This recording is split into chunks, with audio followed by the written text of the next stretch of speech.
y a vraiment un truc que j'aimerais refaire, on va dire dans mon parcours de jeune investisseur, ça serait vraiment passer plus de temps à se former soi-même, à acquérir un maximum de compétences, plutôt que de se lancer, même si c'était un an après, c'est un peu tôt. Moi, on est à l'époque où j'ai commencé, c'est pareil. Fallait te renseigner sur où apprendre. Toutes les références, c'était des livres en anglais et très ancrés dans la mentalité américaine de l'investissement. Le truc, c'est que en fait, t'es perdu, t'essayes de comprendre comment ça marche. Comme je disais, ça fait un peu peur, donc t'es pris dans ce tourbillon où tu sais pas où tu mets les pieds, c'est un sujet que tu maîtrises pas. Et comme c'est ton argent qui est en jeu, un peu les chocottes tout le temps aussi, tu vois.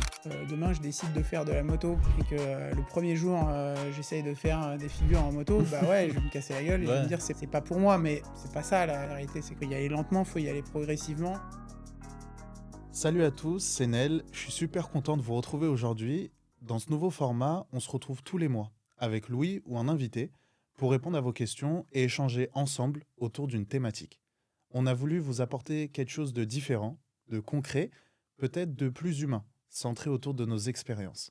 Dans cet épisode, on va vous parler d'un sujet essentiel, comment apprendre à investir en 2026. Bonjour les garçons, avant de débuter, je me posais une question. Comment avez-vous commencé à investir ? Alors, je pense que je vais commencer sur celle-là parce que moi, j'ai commencé un petit peu avant toi. Dans mon cas, j'ai commencé à m'intéresser à l'investissement vers 2015, entre 2015 et 2017. Je venais tout juste de commencer à travailler, je commençais à gagner ma vie et j'étais assez pris par cette idée de me dire je veux capitaliser sur ce que je gagne pour mon avenir. C'était quelque chose qui était important, mais c'était pas très à la mode à l'époque. Ouais. Tout le discours investissement, finances personnelles, etc.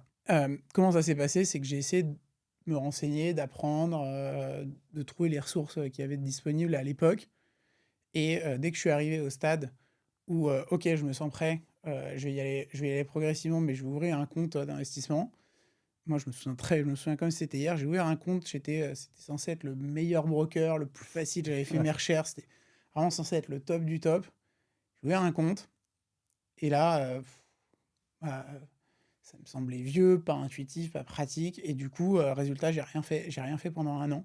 Et je Ok. pense qu'il y a beaucoup de gens, en fait, qui tombent dans ce truc-là, c'est que, entre l'envie et le moment où tu le fais vraiment, tu mets de l'argent, entre guillemets, le risque devient réel, heu, tu as un gap de temps et tu as un gap de difficulté, qui est à l'époque, 2000 tu vois, 2017-2018, tu arrives sur un outil, c'est vieux, c'est compliqué, c'est mal foutu, il y a rien qui t'explique, Ouais, c'est pas intuitif. ouais et puis la peur reprend un peu le dessus et Mm. du coup, j'ai rien fait, et c'est une expérience qui m'a vachement frustré parce que, 1 an après, tu te dis: «Ah mais j'avais ces idées-là, je voulais faire ça.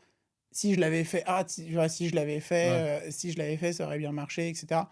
Alors c'était une expérience instructive parce que j'ai quand même comparé ce que j'avais envie de faire et ce que j'ai pas fait. Et ce qui m'a donné entre guillemets «le courage», l'année d'après, OK, bon, bah, cette fois je le fais et maintenant ça fait du coup, 7 ans, heu, 7 ans que j'investis en bourse. Alors j'ai commencé très lentement.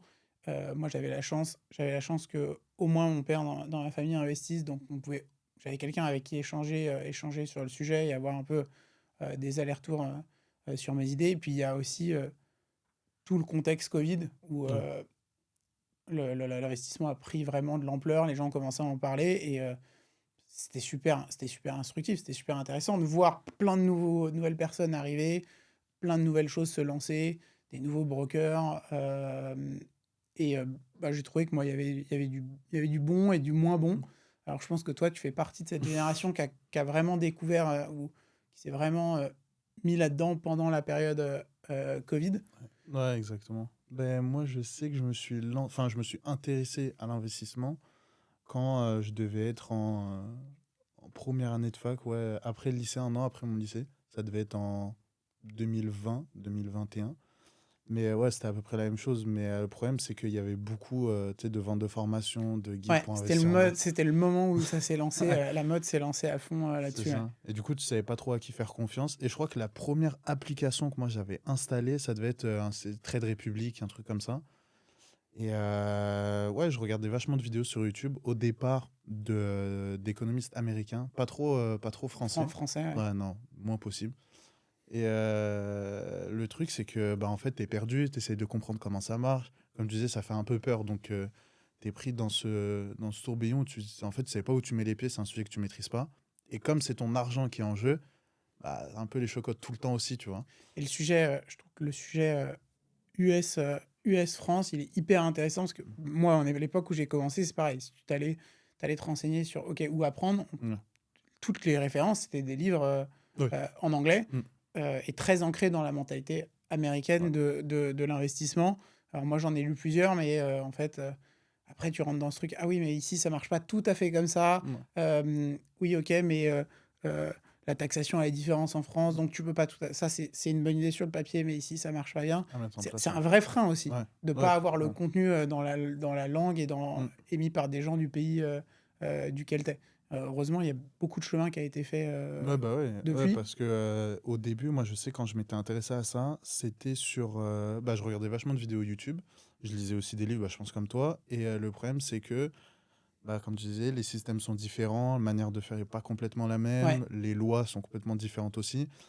Et du coup, je crois que là, j'avais acheté une formation d'un gars qui était pas très connu, qui justement expliquait comment investir en en bourse anglais ou en français? en français, En français. comment faire. Et je me rappelle que, du coup, il détaillait une méthode, la première, c'était les intérêts composés. Genre, il l'expliquait, mais très brièvement. Et donc, je me rappelle, c'est le premier truc que j'avais mis en place, c'était ça.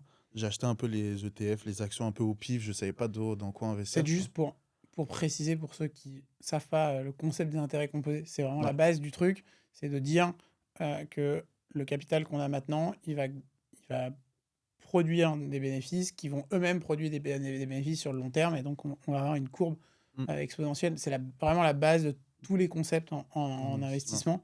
ouais, Mais pour le coup, c'est scientifique, c'est réel. ouais, Euh, et ça, tout le monde en parle. Enfin, mm. c'est très à la mode récemment, mais c'est Ah vieux oui, comme la finance, quoi. ouais, ouais, carrément. Mm. Et du coup, ouais, pendant un an, c'était un an à base de. On s'informe le plus possible, on essaie d'acquérir de l'expérience, des compétences, et on verra ce que ça donne, tu vois. Ouais. En tout cas, au début, c'était ça. Il y avait peu de personnes qui s'intéressaient à ça, hein, enfin, en tout cas de ma génération, surtout période post-Covid. Ah, en fait, t'étais au début, quoi. Ouais, c'est ça. T'étais vraiment Mm. au début du truc. Et aujourd'hui, t'investis plutôt. Toi, t'es plutôt dans la tendance gestion passive, ETF. Moi, je l'étais beaucoup au départ, ça. Parce que, en gros, ce qui s'est passé, c'est que je me suis formé à travers bah, les vidéos, les livres, quelques formations par-ci par-là, mais il n'y avait rien de concret. Et pendant un an, je me suis dit, ouais, je crois que j'avais dû mettre de côté peut-être 5 000 ou 6 000 euros. Je me suis dit, tu sais quoi, on va tout investir et on verra ce que ça donne. Mais sans réelle stratégie derrière. Ouais. À la fin de l'année, tu sais, j'avais un dashboard qui était actualisé à la bourse en temps réel, tu sais, sur Excel. Et je vois, fin d'année, genre moins 4%. Je dis, oh là là, purée, qu'est-ce que j'ai fait, tu vois? Ouais. Ça va à 4%, ça, c'est pas Ouais, et je me catastrophique. suis dit, attends, mais il y a un problème là dans mes. J'ai suivi à la lettre ce qu'on m'a dit de faire. Et du coup, c'est là que j'ai compris que bah, fallait adapter ma stratégie un peu au marché, savoir dans quoi j'investissais. Et aujourd'hui, par contre, ouais, ça va être passif. De temps en temps, je regarde, tu sais, si vraiment il y a des secteurs qui m'intéressent. Et si j'ai le temps aussi, bah, ça prend du temps, hein. C'est chronophage, ouais. Ouais, c'est ça. C'est quand même chronophage. De regarder un peu ce qui se fait. Mais c'est important, je trouve, de s'informer. Et Oui, en fait, on le fait tous. Moi, je pense qu'on le fait tous. On mm, s'informe. Ben, on est... Qu'on le veuille ou non, si tu regardes le journal, tu as ouais, quand même une forme d'information mm, économique. Euh, si tu suis un tout petit peu l'actu, qu'elle soit politique ou économique, ouais, tu es quand même forcément un petit mm, peu informé, quoi. ouais, carrément. Et si c'est quelque chose que tu fais pas, bah, de toute façon, on est tous dans le bateau. Mm. Donc, moi, je dirais que j'inciterais tout le monde à s'informer un minimum, quoi. Ouais, bah c'est ça. Et puis, je pense que moi, s'il y a vraiment un truc que j'aimerais refaire, on va dire, dans mon parcours de jeune investisseur, ça serait vraiment passer plus de temps à se former soi-même, à acquérir un maximum de compétences, plutôt que de se lancer, même si c'était un an après, c'est un peu tôt, un peu à l'aveugle, tu sais, dans le bain, de pas savoir en quoi investir, en quoi t'investis, que ça soit en raccord aussi avec tes valeurs, parce que... Moi, c'est ce qui m'a le plus manqué. Quand j'ai commencé, ce qui m'a le mm, plus manqué, c'est de se dire comment je fais pour trouver des gens qui l'ont fait mm, et où, ok, ils peuvent m'expliquer, tu vois, mais je peux voir, ok, comment je fais pour voir ce qu'ils ont fait et mm, que j'ai un exemple tangible, concret Ouais, c'est ça. Ouais. de la réalité. Non, mais parce que c'est vrai, tu as raison, quand on apprend sur la théorie, Mm. en théorie, beaucoup de choses sont simples Ouais. et les promesses sont très belles. Mm.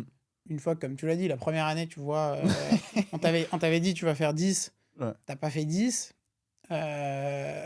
C'est la première barrière et la peur initiale, elle revient, quoi. Ouais, c'est ça, carrément. Et donc, moi, je pense que le plus difficile, c'est de réaliser, OK, on peut le faire.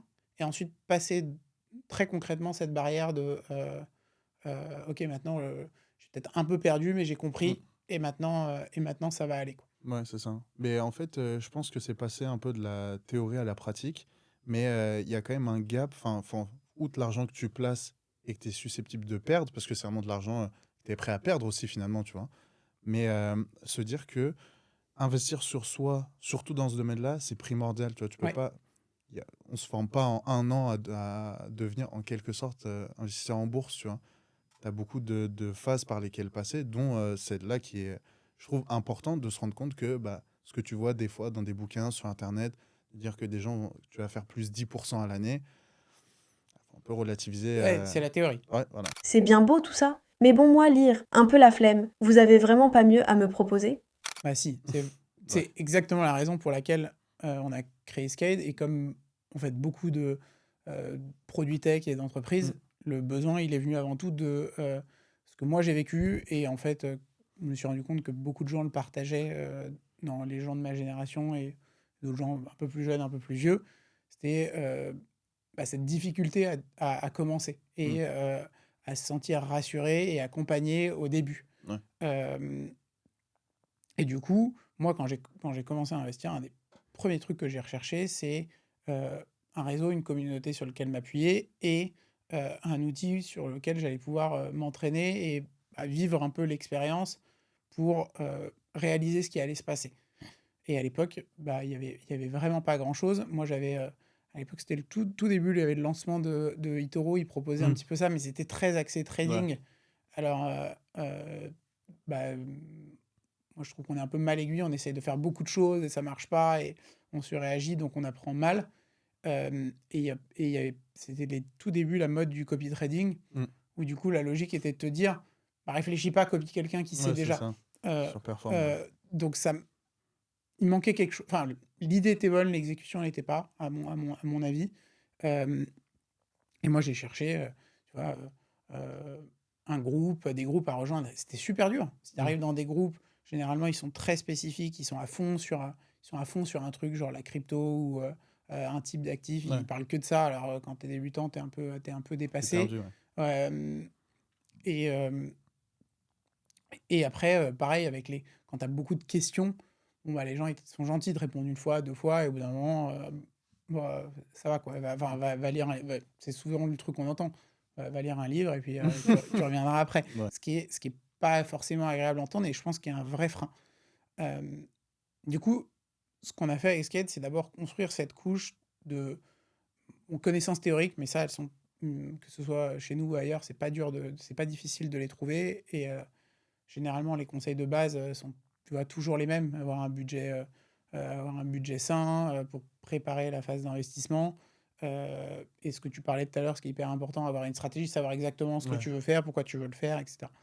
En revanche, la phase entraînement, ça, c'est vraiment novateur. Et moi, je pense que c'est le truc qui manque à beaucoup de gens.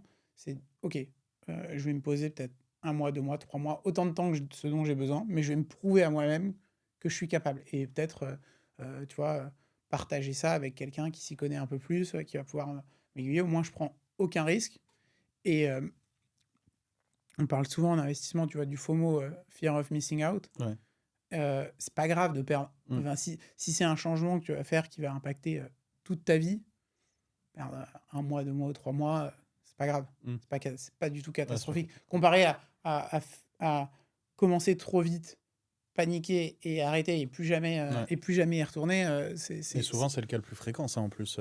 Ouais, moi j'en ai pas mal rencontré. Des gens qui disent j'ai essayé un moment et je me suis dit c'est pas pour moi. Non, c'est pas que c'est pas. Enfin, si moi demain je décide de faire de la moto et que le premier jour j'essaye de faire des figures en moto, bah ouais, je vais me casser la gueule et je vais me dire c'est pas pour moi, mais c'est pas ça la réalité, c'est qu'il faut y aller lentement, faut y aller progressivement. Et après, il y a toute la couche euh, dans le skate sur lequel on a quand même vachement mis l'accent, qui est la couche sociale, le fait de pas se sentir seul et de se dire, bah, l'argent, on le dit souvent, tu vois, c'est tabou, on a du mal à en parler. Euh, alors ça dépend d'une personne à l'autre, mais voilà, c'est un peu tabou. Et finalement, la meilleure personne pour nous conseiller, c'est celui qui était à ma place il y a pas si longtemps et qui en est sorti. C'est valable, je pense que c'est valable pour tout. Mm. C'est valable si tu veux débuter dans un sport, c'est Ouais. valable si tu... Toute activité où tu Bah débutes, oui, le meilleur conseiller, c'est celui tu qui dois était te à ta former. place il n'y a pas très longtemps. Mm. Euh, donc je pense que ça, c'est la partie essentielle pour bien commencer. Et après, l'autre partie, celle que tu as mentionnée, qui était de continuer à s'informer, que ça devienne un peu une routine, la routine de s'informer régulièrement Mm. à une dose qui est, comment dire, saine. Et ça, on a tous un peu un niveau qui est différent, tu vois. Je sais pas, toi, Ouais. à quelle fréquence tu vas regarder les infos. Il y a des gens pour qui c'est hyper anxiogène. Mm. Il y a des gens qui ont l'habitude tous les jours, il n'y a pas de problème. Bah, ça, ouais. Euh, le but, c'est juste d'intégrer ça dans ta routine et pas que ça te fasse prendre des décisions hâtives, mais au moins la capacité de réfléchir Ouais, à... que tu prennes de la hauteur un peu sur la situation. Ouais, exactement. Parce qu'en fait, moi, ce que j'ai observé de la petite expérience que j'ai, c'est qu'il y a beaucoup de personnes aujourd'hui qui investissent en bourse, tu sais, sans stratégie, qui investissent un peu à la volée, en regardant deux, trois vidéos de Ou la personnes. stratégie de quelqu'un d'autre. On Ouais, leur a voilà, dit, c'est faut ça, on faire l'a ça. copié. Bah, l'exemple du copy trading, moi, par exemple, j'étais tombé dedans. À l'époque, c'était, je sais pas si c'était eToro, c'était Vent. Ouais, c'était le plus gros C'était un autre, mais européen. oui, c'était quasiment un truc similaire. Et pareil, le mec te disait, bah, tu t'investis, tu sais, c'est à l'époque des canaux Telegram aussi. Canaux Telegram. Et du coup, il disait, t'investis chez moi, il faut déposer minimum 1000 $, je crois. Et tu regardais ses courbes, il faisait des plus 90%, mais tu regardais pas forcément en fait dans quoi il investissait. Et Mais de toute bah, façon, même si tu regardes, si tu le comprends pas, ouais, c'est ça en fait. mais c'est le même enfin, les banques, je pense qu'il n'y a pas de malice, Mm. mais les banques jouent là-dessus depuis très longtemps. Mm. C'est-à-dire que euh, j'en parlais moi l'autre jour euh, avec une connaissance qui me disait, ah, moi, l'investissement, je remplis les conditions, tu vois, pour le faire, mais je le fais pas parce que je fais confiance à ma banquière et puis je me suis auto-convaincu que c'était pas pour moi. C'est le même principe. Mm. Si tu te sens que c'est pas pour toi et que tu vas demander ton rapport à ton banquier qui t'envoie un truc que tu comprends pas, Mm. bah ok, t'as le rapport, c'est super, mais bon, Bah ouais. ça t'avance pas beaucoup plus, quoi. Et puis surtout, un truc que moi j'ai remarqué, c'est que le monde de l'investissement et le monde de la bourse aujourd'hui est pas si complexe que ça en fait. Non, c'est pas si Quand tu le complexe. comprends, tu dis, bah, on utilise beaucoup de mots compliqués pour rien. On te bassine tous les jours avec des mots comme, je sais pas, stock option, à la hausse, des trucs comme ça, et en fait, des spreads. En fait, quand tu simplifies tout ça, en soi, tout le monde peut le faire, tu vois. Surtout que la personne, je pense que c'est ça le plus important, c'est que la personne moyenne Ouais. qui a un petit peu d'argent à mettre tous les mois, elle n'a pas besoin de ça. Ouais, Pas non. besoin d'utiliser Ouais, bah oui. des trucs complexes, etc. C'est le concept dont tu parlais tout à l'heure, les intérêts composés. C'est la base absolue du truc, c'est de se dire si je construis une somme qui grandit progressivement, parce que je rajoute de l'argent progressivement, et que cette somme-là, en plus, elle croît avec des intérêts progressifs sur une longue période de temps, bah, je vais accroître mon capital. Mm. Et c'est pas... de toute façon, on le dit tout le temps, mais quand c'est trop beau pour être vrai, c'est que c'est pas Ouais, vrai. bah oui. C'est pas la voie de la fortune, c'est être efficient, en fait. Mm. C'est avant tout une question d'efficience, et je pense que c'est avant tout aussi une question de... beaucoup de gens, quand on débute, on se dit, tu vois, ce qu'on disait tout à l'heure, ça fait peur. Mm. Moi, maintenant que ça fait quelques années que je le fais, c'est l'inverse. Je me sens bien parce que je le fais. Ouais. Parce que je suis efficient avec l'argent que j'ai de côté. Mm. Et donc, oui, parfois, ça baisse un petit peu, mais ça, c'est pas important. Ce qui est important, c'est de voir que je suis en train de construire, t'es en train de construire quelque chose. Mm. Et c'est ça le plus important, en fait. Ouais, et puis aussi, je pense qu'il peut aider les personnes qui regarderont cette vidéo, c'est de se fixer un budget, peut-être d'avoir une stratégie qu'ils mettent en place au début de l'année. Peut-être, moi, c'est comme ça que je fonctionne, mais tu sais, faire des rapports mensuels Ouais. pour Sans savoir. faire un truc Ouais, hyper voilà, compliqué. c'est Hein. ça. savoir ce qui a marché, ce qui a un peu moins marché, me pencher sur la question et me dire, par exemple, si une action a sous-performé ou un actif que j'ai a sous-performé, me concentrer sur le sujet, voir pourquoi il a sous-performé, en fonction de quoi.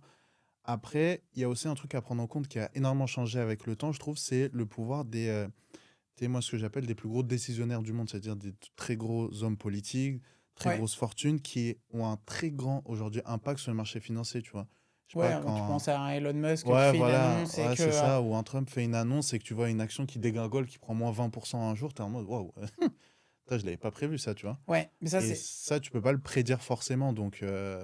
non, mais je pense que c'est pour ça aussi que le entre guillemets pour le commun des hmm. mortels, t'as intérêt à pas faire trop des paris. Ouais, bah oui. C'est de te dire, euh, moi par exemple, ma façon d'investir, je crois pas à je crois pas à la stratégie, tu sais, de dire euh, l'ultra passif, il y a que ça qui marche, Ouais. ou l'ultra actif, il y a que ça qui marche. Euh, je pense que la vérité, elle est toujours un peu entre les deux et ce avec quoi on est confortable. Hmm. Euh, et donc en fait, c'est comme ça que tu mitiges aussi, tu mitiges ton risque. Et parfois on se trompe, c'est pas grave. Ouais. Parfois on se trompe et parfois on a raison et ça s'équilibre. Et il y en a, en fait, il y en a un peu pour tous les goûts. Ouais. Si tu veux te dire, moi je suis optimiste sur, tu vois, le monde va pas s'effondrer, le Hmm. monde va continuer de progresser, euh, va continuer d'évoluer. Donc forcément, l'économie mondiale va suivre, va monter avec. Si tu as ce raisonnement-là, tu peux monter une stratégie où tu investis un petit peu sur l'Europe, un petit peu sur les États-Unis, un petit peu sur allez, 3 matières premières. Hmm. C'est tout, c'est bon. Ouais. Et ça suffit. Pour le coup, ça, c'est vraiment c'est à la portée de tout le monde. Et oui, une fois, allez, tous les trimestres Ouais, ou c'est tous ça, les ouais. mois, se poser et se dire, OK, avec ce qui est en train de se passer en ce moment, est-ce que ça va durer, est-ce que ça va durer dans le temps? Est-ce que je change d'avis ou non? Si je pense à changer d'avis, demander l'avis peut-être à 2, 3 Hmm. personnes qui sont peut-être plus renseignées sur le sujet. C'est que ça, quoi. Ouais. C'est pas insurmontable. Ah C'est non. vraiment pas insurmontable. Hmm. Et les gens qui aiment bien lire des rapports financiers, euh, peut-être un peu plus dans euh, tu vois, aller chercher quelque chose d'un peu Ouais, plus niché, poussé, ouais. c'est aussi possible. Ouais. C'est aussi possible. Bah, en fait, tu peux tout faire. En fait, tu peux très bien être un investisseur passif qui s'informe de temps en temps à Ouais. une personne qui s'intéresse à lire entre les lignes ce que peut-être des experts n'ont pas vu ou des entreprises n'ont pas vu et essayer de prédire un peu, entre guillemets, ce qui se passera. Donc, tu as le choix de tout faire, en fait, de choisir ton profil. Et je pense que le plus important, c'est aussi, enfin, une chose qui est essentielle, c'est on peut pas ne pas savoir. Mm. On peut faire confiance à son banquier, très bien. Tu vois, ça, c'est très bien, mais ne pas savoir ce qui est en train de se passer et se retrouver un jour à dire, ah bah, tu vois, c'était pas de ma faute, Mm. c'était pas de ma faute. On m'a dit que ça allait bien se passer, ça s'est mal passé, ouais, mais à la fin, ça va pas. C'est quand même toi Mm. c'est quand même toi qui est responsable, quoi. Ouais. Euh, alors, juste pour recentrer, la question était la meilleure façon d'investir. Donc, la meilleure façon d'investir en 2026, parce que les outils aujourd'hui le permettent. Moi, si je devais le résumer, c'est vraiment y aller lentement, progressivement, se former, pas avoir peur de prendre le temps de s'entraîner Ouais. avant de vraiment y aller. Et quand on se sent en confiance, à ce moment-là, on y va. Mm. Et une fois qu'on y est allé, bah, pas de décision. Active, ouais. Ouais, Ou... exactement. Mm. Faut maintenir la même logique qu'on avait quand il y avait moins d'enjeux, Mm. parce que sinon ça sert à rien. C'est exactement comme, j'en sais rien moi, euh, les gens qui sont euh, bons, bon athlètes ou bons joueurs de poker, ils vont te dire que si dès qu'il y a de la pression, tu te mets à faire Ouais. n'importe quoi, bah ça marche Ça pas, marche quoi. pas. Ouais. Si cet épisode vous a inspiré à investir, n'hésitez pas à nous le dire et à télécharger notre application Skate qui est disponible en description. Et puis pour la suite, mettez-nous en commentaire le prochain thème, la prochaine thématique que vous voudriez voir abordée et on se fera un plaisir d'y répondre avec Louis. Alors abonnez-vous, likez, commentez et partagez la vidéo.